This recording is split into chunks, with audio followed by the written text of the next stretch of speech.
Angie Barker Jackson, and I'm the Vice President for Institutional Advancement here at Berkeley School of Theology. We are so delighted that you have joined today's first Friday Lunch and Learn session. Please introduce yourself in the chat if you haven't already. We'd love to know who you are and where you are zooming in from. And no matter where you are or what time it is for you, please do feel free to enjoy a meal or a snack during this time, as long as you're muted. That is, of course, why we call it Lunch and Learn. This series is sponsored and planned by the Alumni Engagement Office. Melissa LaBeouf, Assistant Director of Alumni and Donor Engagement, is co-hosting with me today. She will be monitoring the chat, so throughout the presentation, when prompted, feel free to drop your comments or your questions there. Melissa is also your source for all information about future alumni events. Thank you, Melissa. These Lunch and Learns have been designed with three purposes in mind: learning, connecting, and being. Each month features a different topic and a new guest, and our hope is that the topics will stretch and challenge our minds, that we will connect and reconnect with others in the BST network, and that this will be a space of radical belonging. Today is a very special day for First Friday Lunch and Learn, and if you were here before the clock struck noon, then you came into the room to some celebratory music. It is our first birthday. We launched this learning community 1 year ago this month. So if you would show us some love with a heart or another celebratory reaction emoji, if you know where to find those on Zoom, throw up some celebration there. And then in just a moment, we're going to have Melissa take a screenshot of all of the celebration. Whenever you're ready, Melissa.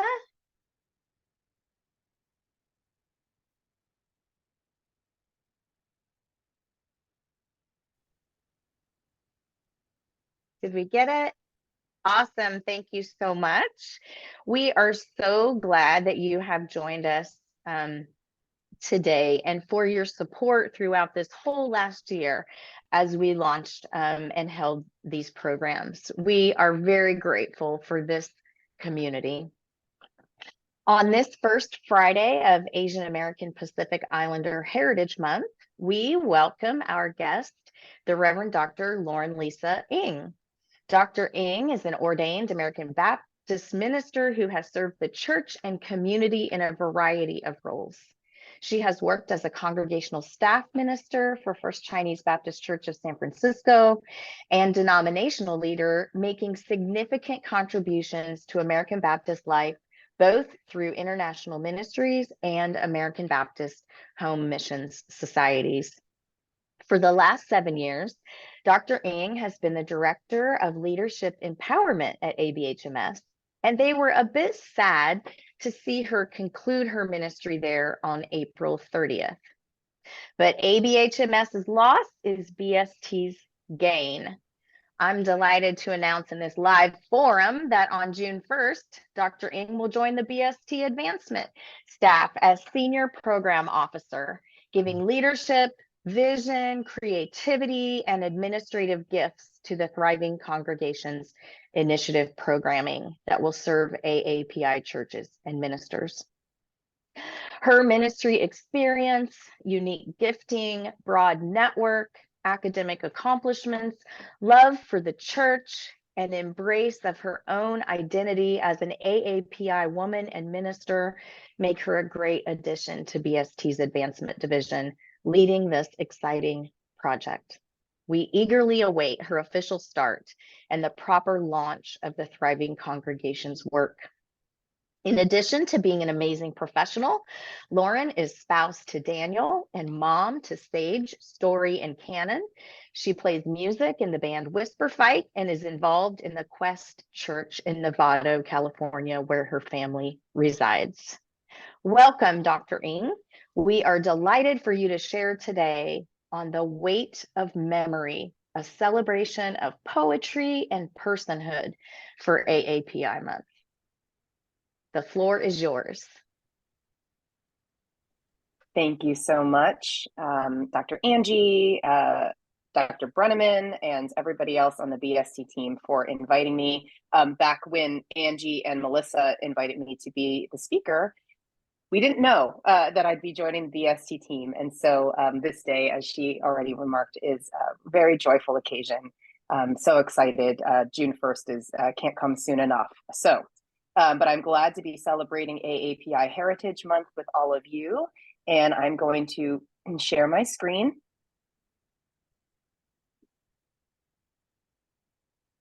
Okay. Someone give me a thumbs up if that is working. Great. Okay. So today's topic is titled The Weight of Memory, a celebration of poetry and personhood during AAPI Heritage Month. And you'll see a little bit later why I chose the name The Weight of Memory. It's actually the name of a poem. But first, I'd like to start with something a bit interactive. Some of you may have engaged in the spiritual practice of Visio Divina. That's something I really enjoy doing, and we're going to do sort of a modified Visio Divina. But I would like to ask you to just put in the chat. You can remain muted, but just put in the chat, what does your eye go to first in this image? What does your eye go to first? And then also share, how does this image make you feel? What might come up for you as you view this image? So what does your eye go to first? And how does this image make you feel? What comes up for you as you view it?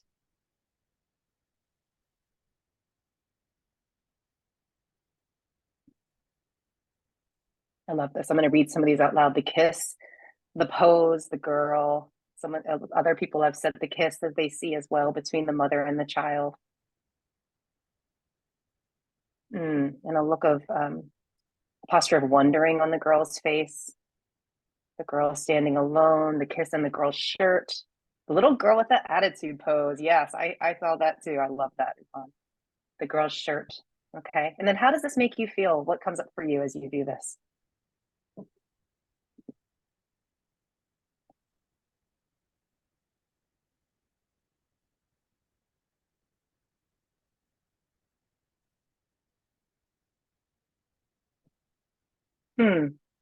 Reminds me of the New York subway, Familyhood.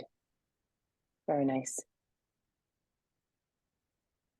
The kiss makes me feel warm, but then I see a little frustration that the baby's getting all the attention. Yeah, I miss those little child kisses.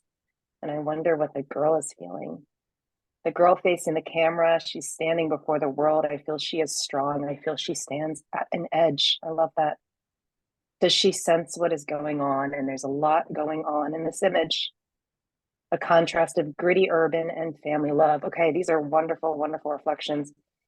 You go ahead and keep sharing those for the good of the group to to read together.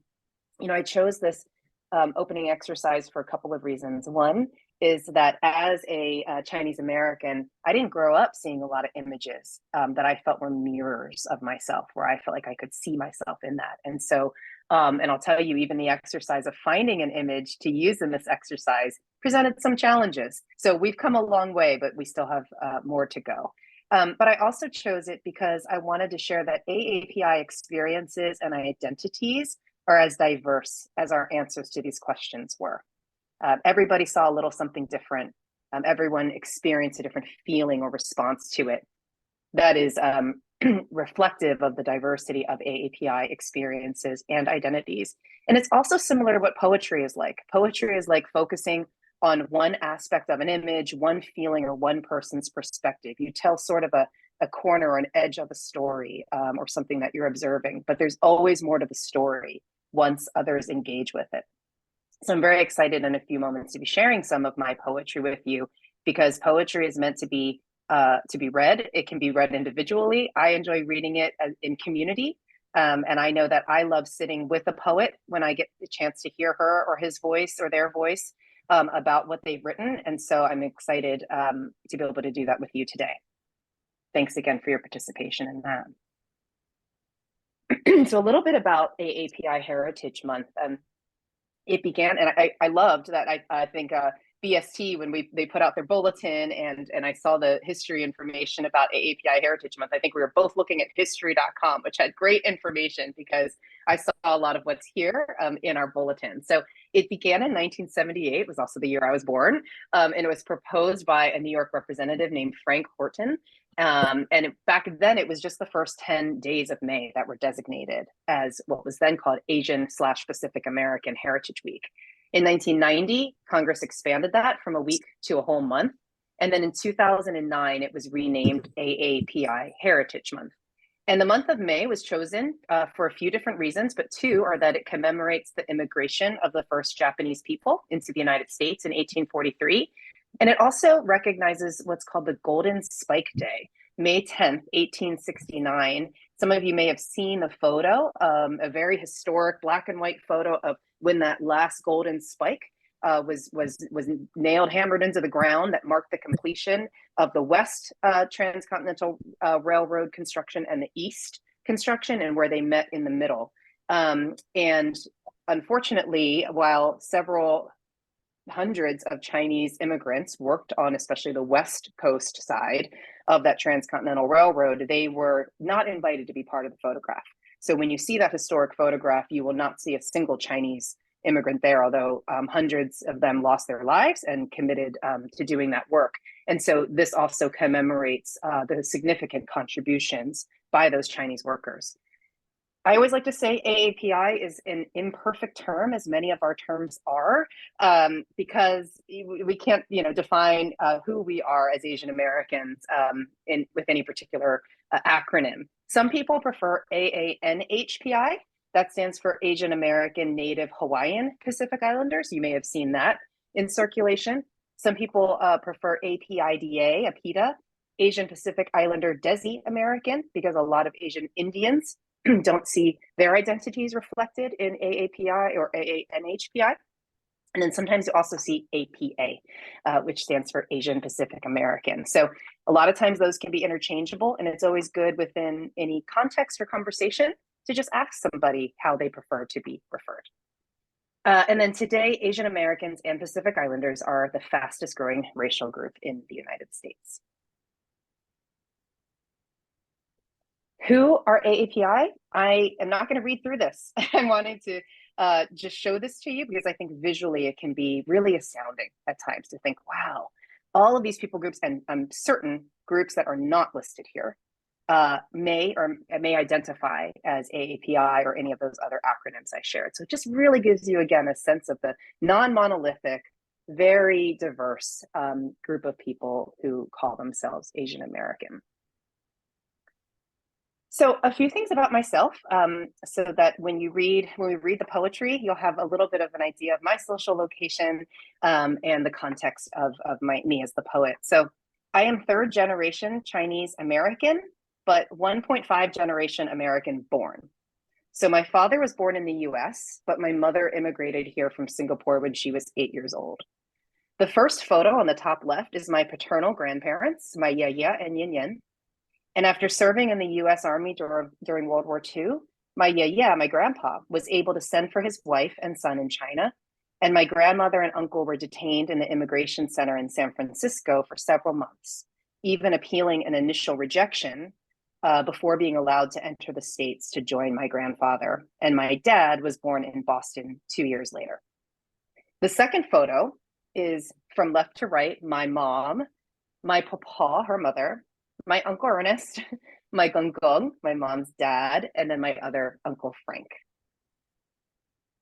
Third photo, I was born and raised in southeastern Pennsylvania because my parents and brother moved from the Bay Area to the Philadelphia area so that my dad could take a job with what was then called National Ministries of American Baptist Churches, USA. So they packed up the car and drove cross country, and I was born later that year. So because of this, I like to joke that I was born ABC in two ways. American born Chinese, so you'll hear ABC sometimes by American born Chinese, and American Baptist. So literally was born and raised in the Philadelphia area because of my dad's ordination and commitment to the American Baptist family. So the third photo is of me and my brother Greg in the early 80s hanging out in our screened in porch. And I had awareness of being Chinese at the time, but without mirrors, like I was talking about earlier, and community, it was a severely malnourished sense of ethnic identity. In college, I had what I like to call my angry POC days, my angry people of color days. This is a photo of Oberlin College's campus in Ohio, where I completed my undergraduate degree. And through finding my poetic voice in my creative writing and English double major programs, and experiencing a racial awakening in this provocative educational atmosphere, I began the real work of coming into my ethnic identity. My husband, Daniel, who Angie mentioned and who's on the call, Daniel Kushner, we met in high school, actually. So we dated long distance through my years in college. And he'll remember that as I was going through those angry POC days, I actually sent him Peggy McIntosh's article, Unpacking the Invisible Knapsack of White Privilege. I back then, I guess I photocopied it and put it in the snail mail and sent it to him and said, you have to read this. If we're going to explore together what it means to be a biracial couple. And so there was lots of understanding and reflection being done in those years. After years of ministry and family life, the COVID pandemic, and the rise of hate incidents against AAPI, my soul returned to writing poetry just a few years ago. My poem called The Game Board, penned just hours before the March 16th of 2021 Atlanta tragedy that took the lives of 6 Asian women, went viral on social media. And I knew then that my voice was part of a much larger story. So since then, I've continued to write regularly. I've written devotionals and articles about the AAPI experience. I've even written my history onto my skin with tattoo ink, like the chrysanthemum flower I have on my left arm, which is a Chinese flower, is also my birth flower for November, as well as the name of my paternal great-grandmother, pictured here in the second to last photo. And I'm also writing a memoir on becoming Chinese. It's based on the idea that someone can be born something, but can spend their whole life in the act of becoming that very thing. So I've committed to going to the coast 4 times a year for solo writing retreats to move that project along. So we are going to dive into some poetry now. And I assume that all of you either love poetry, read poetry, write poetry, or at least are not afraid of poetry, to have signed up to attend today knowing that this was going to be about poetry. So I'm going to go ahead and read 2 poems, one right after the other, and then we're going to have some time for reflections again in the chat. Does that sound good to everybody? All right, wonderful. This first piece is called Anthropology 101. You teach me some Chinese words, but I speak a language that bears no name. You tell of trips to my motherland, but I move in places found in the margins of the map. You show me artifacts you have collected, but my very bones are a museum of the living and the dead. You are shocked by all I have not read, seen, but I know the stories that are told around and between. You master our sacred arts, but I know the shape of my father's hewn hands, the quick blade of my mother's wit. You boast of exotic flavors upon your tongue, but I still taste my yin yan's kitchen as I am carried up her carpeted stairs, half asleep, dreaming. Please understand, I am not opposed to being taught, so long as we agree there are some things you can never learn.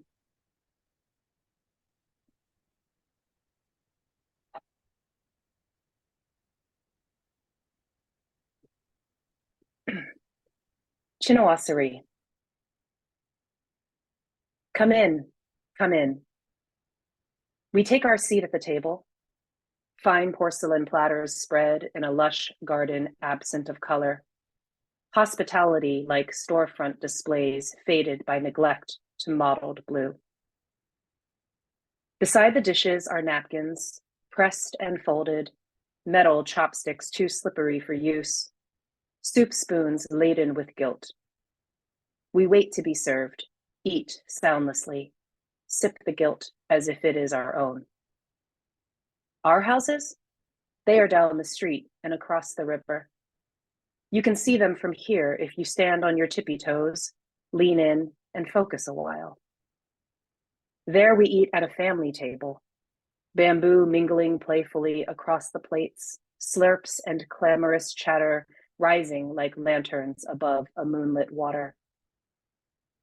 But this is the house of the main meal, of metered welcomes and mimes of atonement, where we wipe our mouths quietly, gingerly, then stand from our seats to be ushered out like the guests we've always been.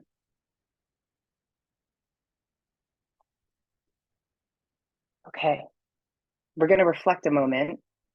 I can refer back. So if somebody brings something up in the chat, and I can come back to this so that you can see it again. But this is like what I'd like to invite you to do in the chat. What are some of your noticings and what are some of your wonderings? And I'll get to the beginnings later, but what caught your attention in either of those poems? And then what questions or curiosities might have arisen for you? Go ahead and put anything in the chat that you'd like.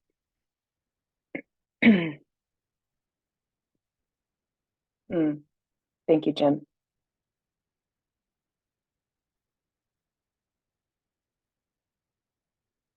He says, Anthropology 101, prophetic critique of being observed by expertologists. I like that term. I've not heard the term expertologist, but okay, Leanne noticed eating soup silently versus slurping soup.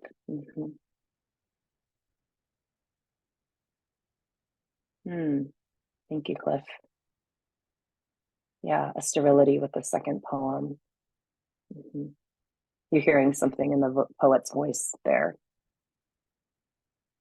So as you guys continue to put some comments in there, I'll share some beginnings and origin points for Anthropology 101. And feel free to reflect on each other's comments as well, reply to people if there's something that comes up for you, an observation somebody else made. For Anthropology 101, during the rise of hate incidents, there was a lot of chatter going on social media. And so I was engaged in many different groups on Facebook, for example.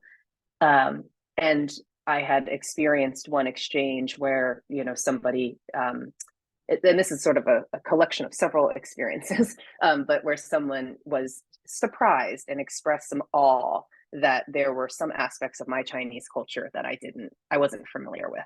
It was either an author that I hadn't read or the fact that I don't speak Chinese, and there's all kinds of stories of why I don't speak Chinese, things like that, and telling me about the places they've been in China, that they're much more well-traveled than I am to my motherland.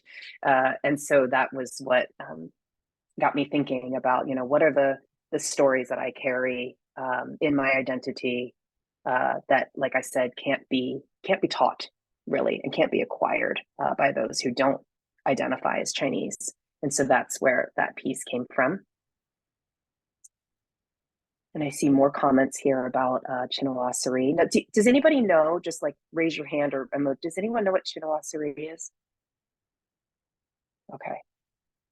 So do you know the motif that you sometimes see that's blue and white on porcelain? That's oftentimes like will illustrate sort of scenes, landscapes of China in that blue and white. So that's actually, I don't think it's actually Dutch. I have to look back at it, but it is a European design that was created in Europe to reflect what they felt the European consumers would want to see in a sort of exotified way of Chinese culture. So it is not a Chinese design. It's a European design, again, to give a European consumer something that felt exotic and felt Chinese, but that they would put in their homes.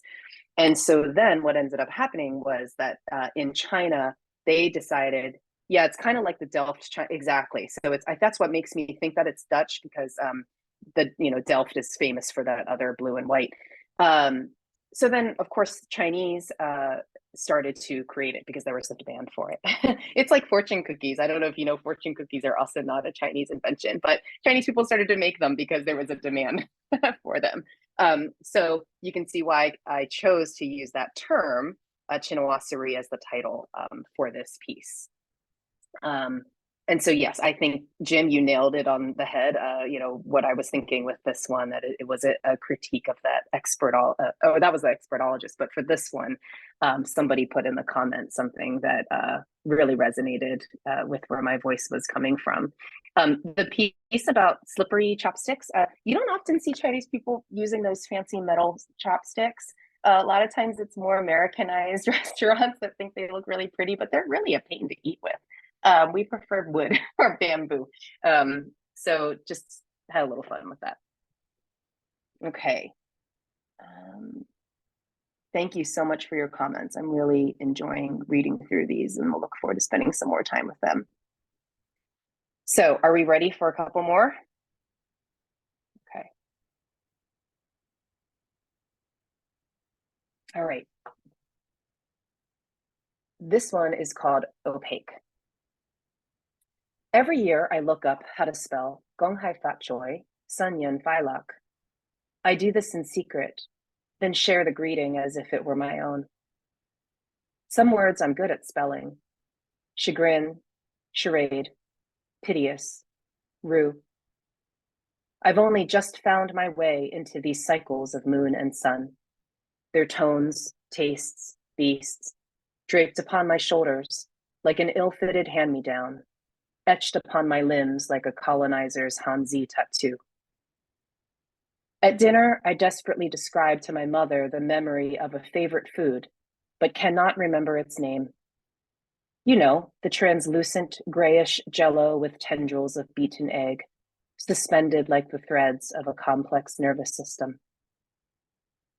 We sit at the card table, east, west, south, north, but the sound of the clinking tiles takes me to a time only imagined, hoped for, dreamt. I am an imposter, wind-tossed, a stranger in the only land I've ever known, a foreigner in this body I try to call my own.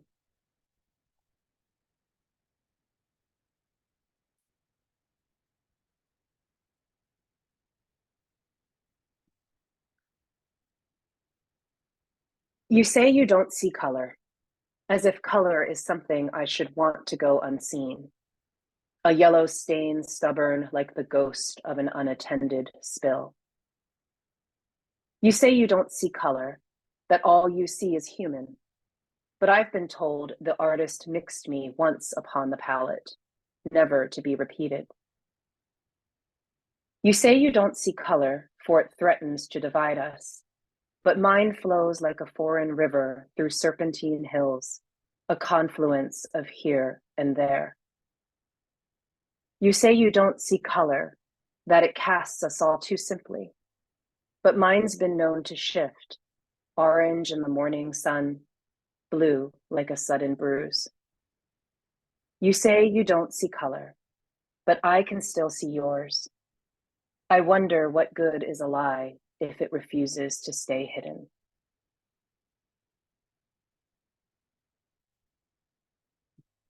Okay. Noticings, wonderings.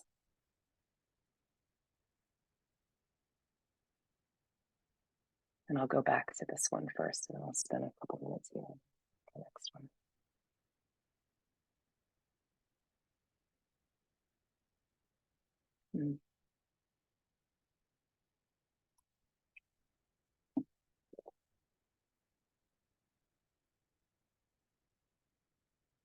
That's good, Jen. Thank you.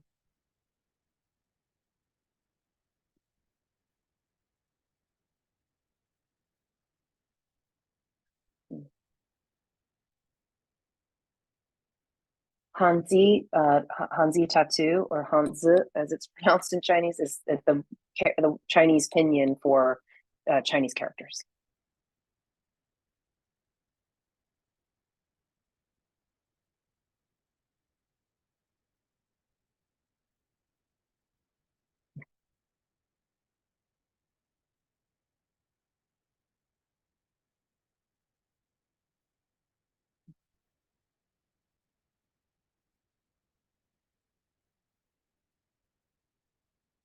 This is the second to last stanza on this poem as well is referring to mahjong. Has anyone played mahjong?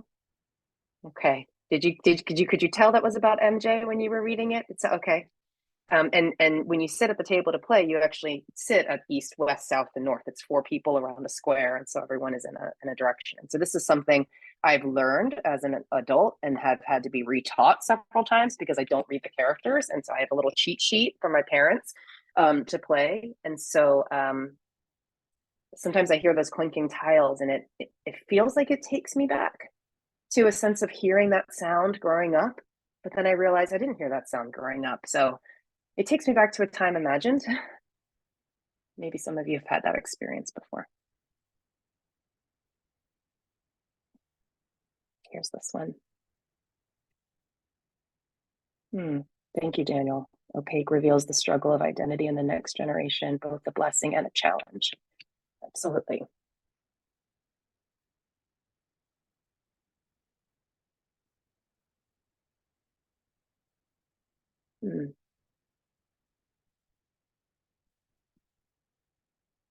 Oh, thank you, Kat. Thank you for sharing that. Yeah. It's been interesting to engage with people again online. I had quite a bit of engagement about this poem. There's a group called, some of you might remember, after Hillary Clinton lost the presidential race, there was something called the Super Major Pantsuit Nation. Okay, so I shared quite a bit of my poems on that Facebook group, and it's sort of declined now in membership. But this one was hot potato.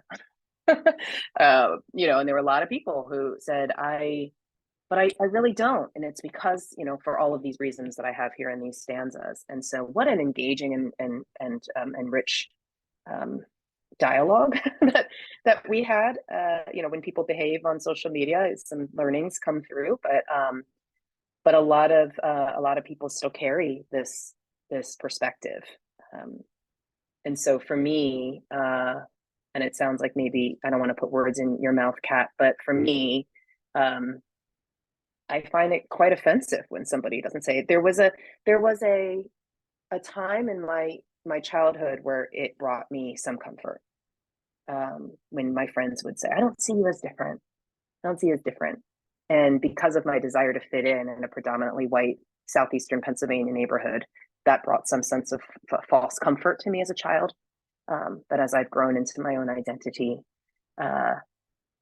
and confidence in who I am, it falls on my ears quite differently.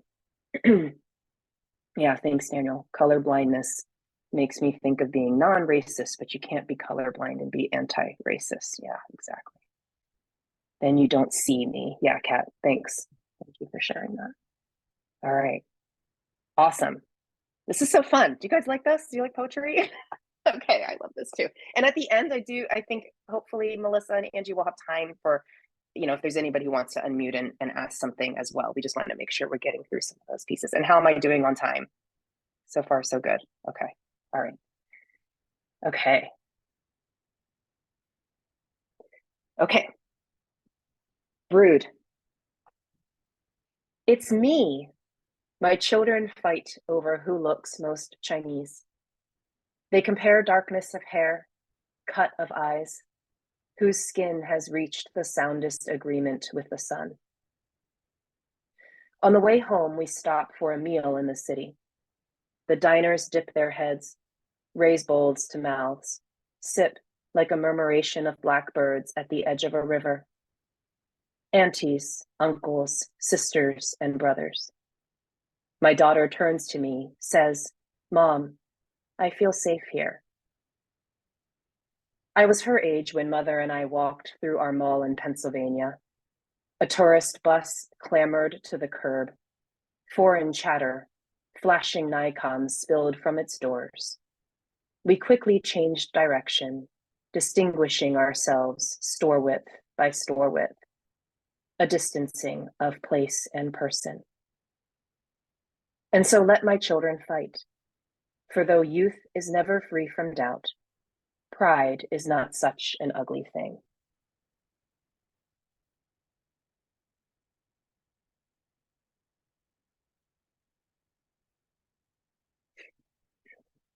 I am busy. I am busy. I am busy, coaxing the wild with an outstretched hand, setting traps for beasts, mending torn garments with threads of light, rendering tools to be forged, then grafted upon my body, revising myself. I am busy, blowing trumpets of truth, tying anchors to oblivion, spinning tales of victory, digging graves for war, unwrapping anonymous packages left upon my doorstep, tied furiously with wire. Patience, patience. Someday both truth and beasts will run free, and I will rest like a stone at the bottom of a ponderous pond. A finished book covered in bright green algae, like an ending that makes you flip the page back and forth, hoping for the next beginning. I am busy. I am busy.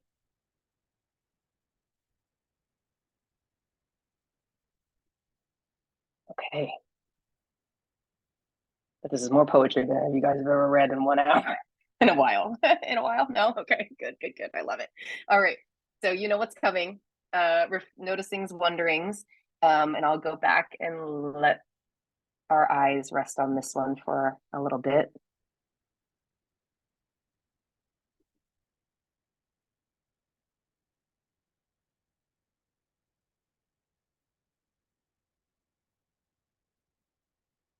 Noticings, wonderings.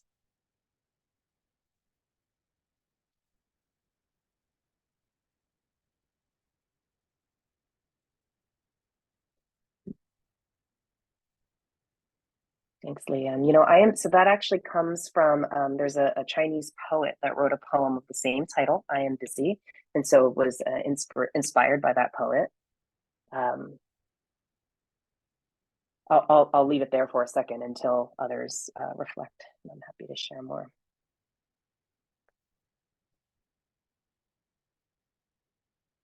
One of the challenges I find as a poet is in bringing my family members, especially my parents, into my poetry while they're still living. I'm sure that's a challenge for a lot of authors and a lot of writers. As I do this work of reflection and sort of interrogation, and especially in the Chinese and culture and Asian cultures, with so much respect for parents given, that this is a tender. This second to last stanza is a tender one for me.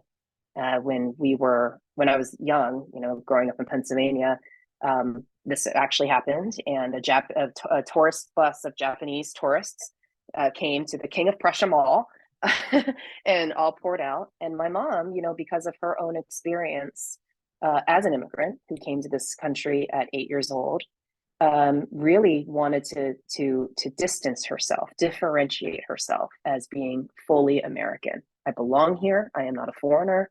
And so for her, when she would see Asian foreigners or Asian tourists, there was really a sense of, I'm not them. Please, I don't want all of these other people, white people particularly, in Pennsylvania to think that we're with them. And so she grabbed my hand and we walked the other way and distanced ourselves, store by store through the mall, in the hallway. And so that came up for me. I started to reflect on that when Daniel and I had this other experience with our own children.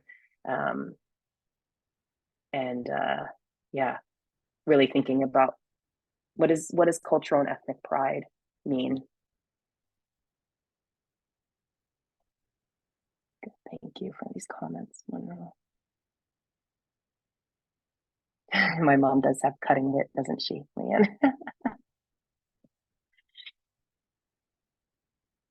So I imagine that all of us on this call, being in ministry, adjacent to ministry, being called to further the gospel work of Jesus, can resonate with the work of justice that is required of us.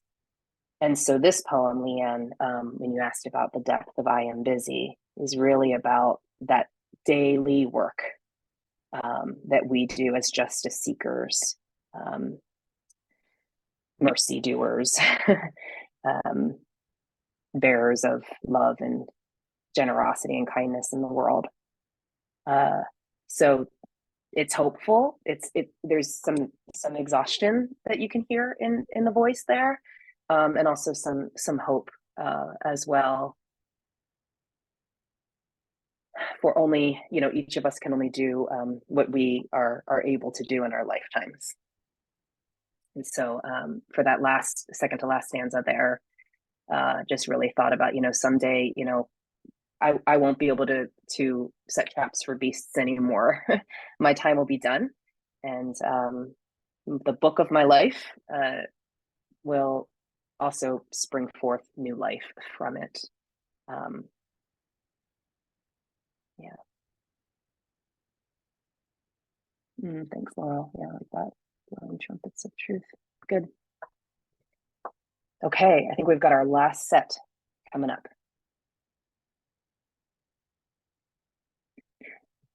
Okay, I know Jim knows this one because you so graciously shared it in another setting. The way we tell it. There are no glass walls in our homes, no porous materials for things to seep in or out, no telescopes, no microscopes, no apertured instruments admitting the kind of light we find to be unbearable. What you expose, we clothe. What you divulge, we swallow. What you publish, we carve into memory. Our tales wait a generation to be told, if they are ever told at all. If this is true, you ask, how do we learn? How do we keep from making the same mistakes? I say to you, silence is not always violent. It is tender, shielding, and still honest in its way. Like the chrysanthemum flower steeping at the bottom of the teapot, its petals unfurled and agrestal beneath the closed porcelain lid.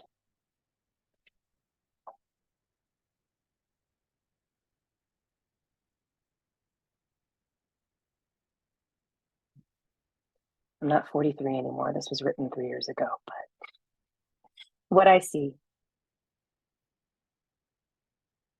I stand in front of my mirror at 43, and my black hair converses with the ink on my forearm. I like what I see. I see an engraving of pride, permanent in a way that shows I am no longer in need of running. I see 65 inches of bone, sinew, cells that have filled my bag of invisibility with moored breath. I see my papa. I see my yin yin. I see my mother. I like what I see. I see my chin tilt heavenward like when I scored that first goal and earned my first round of applause. I see my parents waving to me. I see that sister in a sea of white who gives me the nod when I come through the door. I see my aunties and uncles as they laugh and eat, mouths open and untroubled. I like what I see. It wasn't always this way. My pin dropped into the only center I knew. But power, it turns out, comes from the places undrawn, from the things we see when we turn it around, flip it over, tear it down the middle and into pieces. I have delighted in my reassembling, new snippets to incorporate, tape on the tips of my fingers, my cartograph stretching tracklessly into the hall and down the steps, twisting into every room. Do you see its wild ends hanging from my windows like greenery, like a wondrous earth with no center?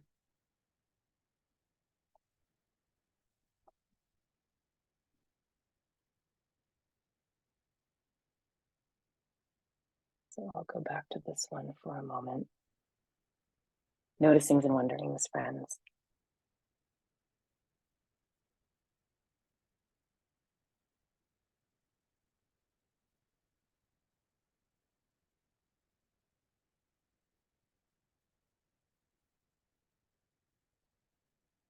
this is my most recent poem, just written about a month ago.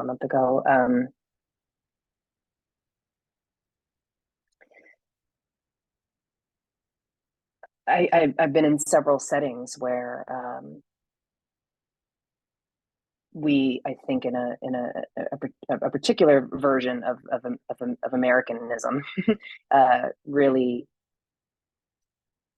favors a speaking out, a sharing, a divulging of story, of perspective. And I thought about, is silence always a weakness? Is silence always a vulnerability in its most negative sense? Is silence always a withholding? Is silence always violent? And of course, silence means a lot of things to different people, and we all have our own relationship with silence. Some very traumatizing, I know to be the case, but I thought, culturally, for me, there was a curiosity there. Is the fact that I sometimes have to pull stories out of my parents and my grandparents. I have to. They don't want to pass down their trauma. They don't want to pass down their pain. They want to carry that and with them, so as not to burden the next generation. And so one could argue, again, from a particular American perspective, well, that doesn't do us any good if you don't pass those things down. You don't pass those learnings and those experiences down. And I thought, might there be another way to look at that?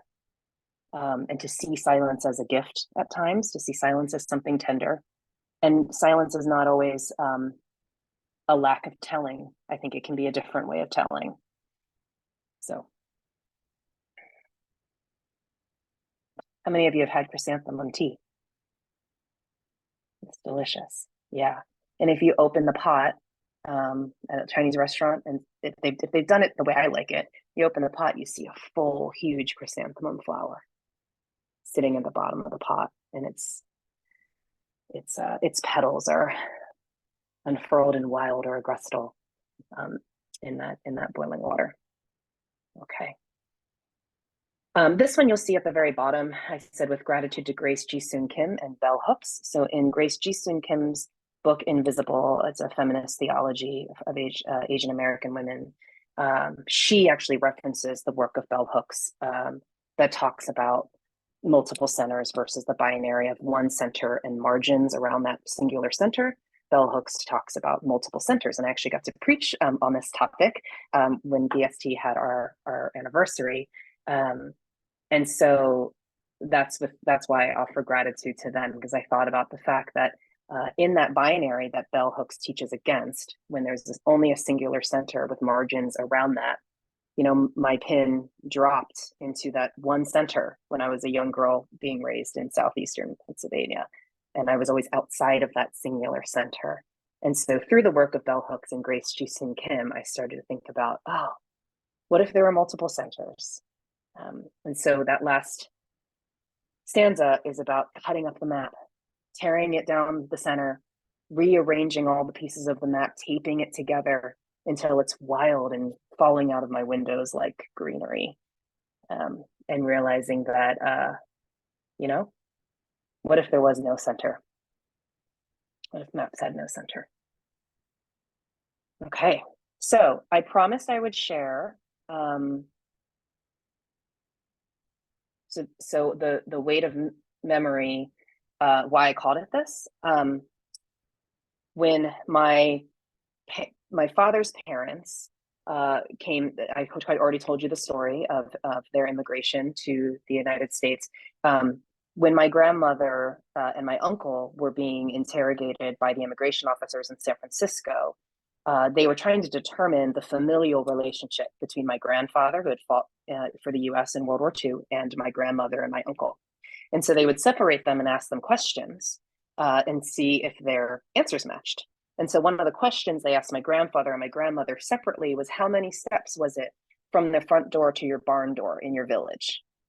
And I always joke, I'm like, tell you, if someone asked Dan and I how many steps there were from just like the stove to the refrigerator, we'd come up with two different answers, and our answer would probably be different every day, right? Not to mention the pressure of having just, spent 3 months on a boat and you're, being detained. So, this is a poem about the weight of memory. So I'll just read this one real fast, and then we'll go to any questions you want to verbalize out loud.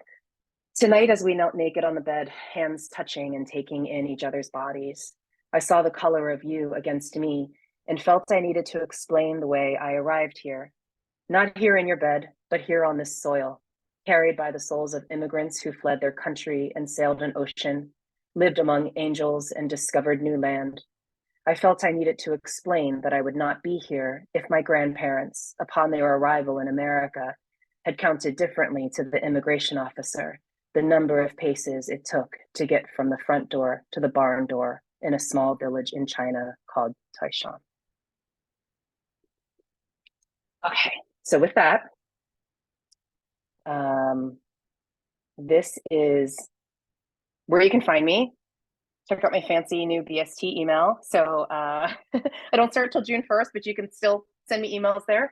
And then on social, you can find me at Lauren Lisa Ng. And then all the poetry I've shared, plus much more, is on my website at laurenlisaing.com. And it is all public domain through Creative Commons. So feel free to use it in whatever capacity you'd like. They're all there as single images with my name and like you saw here with my name and handle there. So when you capture the whole image, it's already being attributed to me as it should be. So feel free to use that in any way that's helpful. Okay, I'm going to stop share. I know we are only like 5 minutes. So Melissa and Angie, I don't know if we have time to take any other questions or if we just need to move to announcements at this point. We really need to move to announcements, but I hate that we need to do that. I do want to encourage everyone who's curious or whose thinking has been stimulated to reach out to Lauren through those means that she offered. Poetry often needs to sit with us for a while as we reflect and take it in. So I am just so grateful, Dr. Lauren Ng, that you are willing to come and share with us today. Thank you so very much for bringing yourself and your heart, your poetry to this forum. We're delighted that you were here today. Before we log off, we do have a few announcements for the BST community. We hope all of you that are local will join us for Leap into Community, this in-person alumni gathering at 11 a.m. on May 18th in the BST Chapel. This is a special service of blessing and an alumni welcome for our 2024 graduates. The next First Friday Lunch and Learn will be on June 7th, where we will engage the topic Curious About Pride, a panel discussion. Please join us by registering at the link that will be dropped in the chat. I'll be moderating that panel discussion next month. If you know someone who needs theological education, please refer them to BST. We host monthly information sessions on Zoom, and our amazing admissions staff, Leah Rochelle and also Hannah Kang, will be delighted to speak with prospective students. The next one will be held on June 11th, and there's more information and a registration link probably being dropped in the chat and also on the website. And finally, the last thing also to offer the community as well as prospective folks that might come to our community, and that is I will once again be hosting a discernment group for those who are considering seminary, looking for a change in ministry placement, or simply seeking the Spirit's leading in this season. The Let Your Life Speak discernment group will meet on Mondays from June 3rd to July 1st on Zoom. And again, you can register using the link in the chat, and feel free to share that information with folks in your networks. thank you everyone again for being here on this very special day, the First Friday Lunch and Learn first birthday. We're delighted that you spent an hour with us, and we wish you a wonderful weekend and look forward to seeing you next time. Take care, everyone.